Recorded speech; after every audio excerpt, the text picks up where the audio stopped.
সাথীর জন্য মৃত্যু আসতে পারে না, সাড়ে সাথীর জন্য চোট আসতে পারে, সাড়ে সাথীর জন্য বাড়িতে ইলেকট্রনিক আইটেম ডিস্টার্ব হতে পারে, সাড়ে সাথীর জন্য লেফট সাইডে আপনার পা, হাত, মাথা এই জায়গাগুলোতে চোট পাওয়ার যোগ থাকে।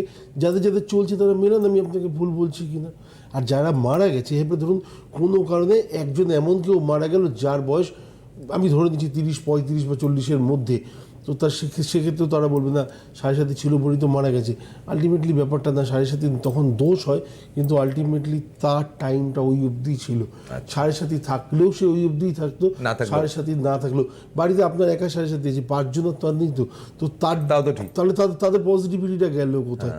তো তাদেরও তো কিছু না কিছু পজিটিভ আছে, একজনের নেগেটিভ চলছে 5 জন মিলে তাকে সামলে নেবে। যদি দুবাই হয়, একজনের সাড়ে সাথী চলছে বলে তার বাবা মারা গেল, তার একজনের হয়তো তুঙ্গে তখন খুব ভালো সময়, তার জন্য বাঁচলো না কেন? তার জন্য বাঁচলো না কেন? তো আলটিমেটলি বলে না যে কী বলবো, যুক্তি তর্কটা একটা জায়গা অবধি সবাই নিতে চায় কিন্তু তারপরে আর মানতে চায় না। কিন্তু আলটিমেটলি তর্কে বহুদূর না গিয়ে আমার মনে হয় যেটা জিস্ট বা যেটা মেনে নেওয়াটা খুব সহজ, সেটা মেনে নেওয়াটা খুব স্বাভাবিক।